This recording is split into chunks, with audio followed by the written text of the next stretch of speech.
ce geste de toi viendra mon secours.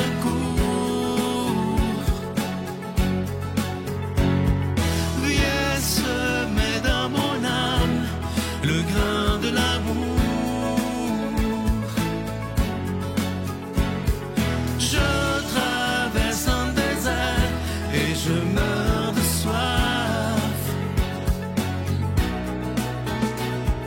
Montre-moi le mystère qui garde la foi. Bonjour, bienvenue à votre émission La Victoire de l'amour en ce mercredi 27 août 2025. J'espère que vous allez bien chez vous.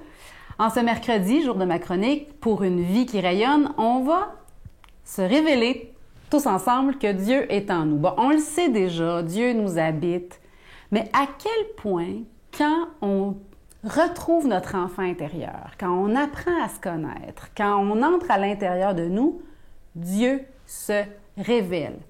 Se trouver notre identité profonde, trouver notre couleur, c'est trouver Dieu. Cherchons en nous à être authentiques, à trouver notre unicité et on va trouver Dieu. Et oui, je me suis appuyée sur le psaume du jour aujourd'hui pour vous faire cette chronique. C'est le psaume 139. Les versets 1, 13 et 14. Seigneur, tu me scrutes et tu sais. Tu sais, tu as créé mes reins, tu m'abritais dans le sein maternel. Je confesse que je suis une merveille. Tes œuvres sont prodigieuses, oui, je le reconnais bien. Je confesse que je suis une vraie merveille. Est-ce qu'on est capable de dire ça? Pourtant, le psaume nous le fait dire. Dieu, c'est son désir qu'on puisse comprendre, accueillir à quel point on est une merveille, à quel point on est formidable. Mais pour ça, c'est un chemin, hein? Il n'y a personne sur la terre qui arrive au bout de ce chemin-là. Jamais. C'est impossible. Donc, cheminons, marchons un pas à la fois vers ce chemin-là de connaissance de nous-mêmes. Bon, d'abord, un peu comme on fait en psychologie, de toute façon, apprendre à connaître notre histoire, les grands événements marquants de notre vie, pourquoi on réagit de telle ou telle manière. Qui sommes-nous? Quelle est notre identité, nos comportements récurrents? Hein? Qu'est-ce qui fait que je suis moi? Hein?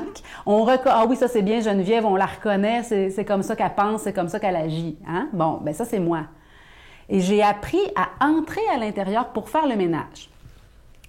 Quand il y a quelque chose de moins beau dans mon histoire qui s'est passé, qui a pu être déterminant, j'ai accepté d'aller laisser Dieu être là. Donc, je suis retournée dans ces souvenirs-là avec Dieu. Seigneur, t'étais où dans ces souvenirs-là? T'étais où dans mon histoire? Et j'ai découvert, et je continue de découvrir qu'il était là et qu'il m'invite aujourd'hui à prendre des nouveaux chemins, des nouvelles décisions et à pardonner s'il y a matière à pardon. Donc ça fait en sorte que je laisse entrer l'amour là où dans mon histoire il y a eu des manquements d'amour, en pardonnant. Ensuite, dans mon quotidien, quand chaque matin, pour ma part, mais bon, libre à vous de le faire au moment où vous voulez, mais chaque matin, j'accueille que Dieu est là en moi et qu'il veut me bénir abondamment, qu'il veut être l'homme, prévenir mes chutes, qu'il veut me donner tout ce dont j'ai besoin pour être heureuse. Et dans ce temps-là, quand j'entre en moi-même et que je découvre que Dieu est là, je comprends un peu plus combien je suis aimée. Et ça, ça fait un peu comme l'effet de déployer mes ailes, si vous voulez. Le Seigneur connaît. Il m'a créé, il sait exactement ce dont j'ai besoin. Et quand j'accepte qu'il est là, que je me laisse aimer par lui, je comprends que je suis une vraie merveille. Je ne suis pas parfaite, j'ai des maladresses encore. Pourtant, l'amour me court après et me devance pour m'aider à être porteuse de cet amour et de ce témoignage de la présence de Dieu pour les autres. Et c'est ce que je nous encourage à développer. Allons en nous trouver et nous trouverons Dieu. Notre Père qui es aux cieux, que ton nom soit sanctifié, que ton règne vienne, que ta volonté soit faite sur la terre comme au ciel. Donne-nous aujourd'hui notre pain de ce jour. Pardonne-nous nos offenses, comme nous pardonnons aussi à ceux qui nous ont offensés. Et ne nous laisse pas entrer en tentation, mais délivre-nous du mal, car c'est à toi qu'appartiennent le règne, la puissance et la gloire pour les siècles des siècles. Amen. Je continuerai à croire, même si tout le monde perd espoir. Je continuerai à aimer, même si les autres parlent de haine. Je continuerai à construire, même si les autres détruisent. Je continuerai à parler de paix, même au milieu d'une guerre. Je dessinerai des sourires sur des visages en larmes et je tendrai les bras à ceux qui se sentent épuisés. Oui, je continuerai à croire.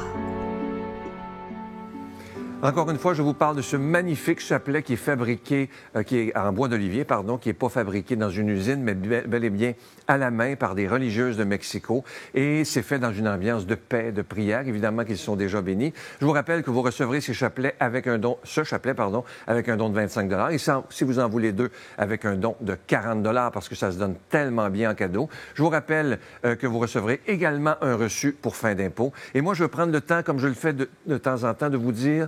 Si vous saviez comment je suis dans la gratitude grâce à chacun et chacune d'entre vous. Si vous n'étiez pas là, cette œuvre-là ne pourrait pas vivre, évidemment. Mais grâce à vous qui avez pris la décision depuis des années, certains depuis quelques mois, depuis quelques semaines, peu importe, de dire « Hey, si j'investissais dans ma foi. » Parce qu'on dépense dans toutes sortes d'affaires, on ne s'en rend pas compte. Mais je pense qu'on peut investir, et je dis souvent, l'important, c'est pas de se vider les poches, là. L'important, c'est de dire « Je vais faire un petit geste pour que la parole de Dieu soit annoncée. » Merci de tout cœur. Et voici comment vous procurer ce chapelet. Par la poste à la Victoire de l'Amour, casier postal 120, succursale Boucherville à Boucherville, le J4B 5E6, ou par téléphone, par carte de crédit, du lundi au jeudi, de 8h à 17h, au 514-523-4433, ou à notre numéro sans frais, le 1-888-811-9291. Également sur notre site Internet, le www.lavictoiredelamour.org. Avec votre don, vous recevrez aussi un reçu pour fin d'impôt. Merci de donner des mains à la Providence. Merci d'investir dans votre foi.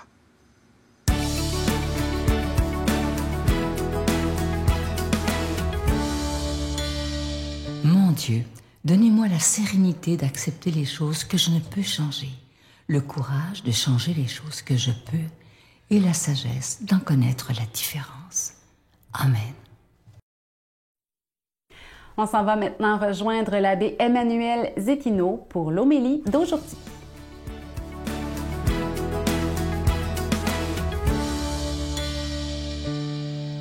Que la joie du Seigneur soit avec vous. Aujourd'hui, dans l'Évangile, le Seigneur nous dit des paroles qui sont quand même assez fortes, mais qui sont importantes à écouter. Il nous dit, Jésus disait, « Malheureux êtes-vous, scribes et pharisiens hypocrites, parce que vous ressemblez à des tombeaux blanchis à la chaux. À l'extérieur, ils ont une belle apparence, mais l'intérieur est rempli d'ossements et de toutes sortes de choses impures. » C'est une des réalités les plus compliquées que nous avons à vivre. Comment est-ce que nous essayons de toujours bien paraître, mais comment est-ce que l'intérieur doit justement ressortir dans cet extérieur? Parce que le danger est de montrer une belle figure, une belle face devant les autres, mais que l'intérieur, lui, soit caché. Et c'est là où le Seigneur dit, pourquoi vivre cette hypocrisie? À quoi sert que le monde extérieur pense ceci ou cela de ta vie si de l'intérieur, tu ne réussis pas à vivre cette volonté de Dieu? C'est là où c'est une invitation et un geste concret de conversion. Aujourd'hui, nous célébrons la mémoire de Sainte Monique. Sainte Monique qui est la mère de Saint Augustin. Comment est-ce qu'on décrirait Sainte Monique? On dit d'elle que c'est la femme qui a pleuré et pleuré et pleuré pour la conversion de son fils. Alors, on nous dit qu'elle a été une témoin d'être épouse, parce qu'avec la difficulté de son époux, ce n'était pas une situation facile. Mais grâce à son exemple, elle a réussi à convertir son époux. Après ça, la difficulté, ça a été ses enfants. On sait de Saint Augustin que dans sa vie, Il avait une vie très frivole et le message de Dieu n'était pas présent. Mais finalement, à un moment donné, il va se convertir. Et lui-même, dans les confessions, va parler de ce cœur à cœur avec sa mère, avec Sainte Monique. C'est comme ça qu'il présente. Il dit « Quand deux âmes étaient en dissentiment et en conflit, elles ne s'employaient qu'à rétablir la paix entre elles. Quand, en présence d'une amie, des ressentiments mal digérés se répandaient en acides confidences sur le compte d'une ennemie absente, elles ne rapportaient de l'une à l'autre que ce qui pouvait contribuer à les réconcilier. » Ces paroles sont très belles parce qu'ils nous montrent une réalité. La réalité de deux cœurs qui se fréquentaient, qui étaient ensemble, le cœur d'une mère et le cœur d'un fils. Quand ils n'étaient pas d'accord, les deux, qu'est-ce qui se passait? Bien, les cœurs, à chaque fois, ils ne faisaient que travailler à se réconcilier. Mais il n'y avait pas de fruit possible parce que toute l'énergie était prise à simplement essayer de se réconcilier. Alors que d'un autre côté, quand cet Augustin a entrepris cette conversion, a entrepris ce chemin de changement, ce chemin proche du Christ, c'est là où ces deux cœurs, peu importe ce qui arrivait, vivaient dans cette sérénité et dans cet amour. Et je pense que cet exemple, il est parfait pour nous aider à voir comment est-ce que dans nos vies aussi, nous sommes appelés à regarder ces cœurs qui nous accompagnent. Parfois, il y a des cœurs qui ne font que nous gober de l'énergie, que nous demander plus et nous drainer, sans qu'il y ait de fruits. Comment faisons-nous pour discerner ces cœurs-là? Et d'un autre côté, il y a des cœurs avec qui nous partageons la vie, qui nous aident, et que souvent, même dans le silence, il y a un fruit qui se donne. Dans la présence de l'un et de l'autre, l'autre m'aide à grandir, à changer, à voir ma vie sous le regard de Dieu. Et c'est là où c'est important de voir comment et quel cœur est-ce que je laisse m'accompagner. Le cœur et le Sacré-Cœur du Christ sont un exemple parfait. Pourquoi? Parce qu'il nous montre comment dans son amour, il vient tout donner. Comment est-ce que dans son amour, il offre son sacrifice? Comment est-ce que dans son amour, chacun d'entre nous compte pour lui? Et c'est là où notre cœur est appelé à se transformer de cette façon-là, pour être des témoins de cette charité envers les personnes qui nous entourent, pour être nous aussi capables d'être un don pour ceux et celles qui nous côtoient. C'est pourquoi c'est important de toujours vivre ce discernement et d'essayer de vivre cette conversion au quotidien, au jour le jour, peu importe les difficultés, alors que par l'intercession de Sainte Monique, nous puissions vivre ce chemin de conversion au quotidien. Et moi, je vous bénis au nom du Père et du Fils et du Saint-Esprit. Je vous salue Marie, pleine de grâce. Le Seigneur est avec vous. Vous êtes bénie entre toutes les femmes, et Jésus, le fruit de vos entrailles, est béni. Sainte Marie, Mère de Dieu, priez pour nous pécheurs, maintenant et à l'heure de notre mort. Amen.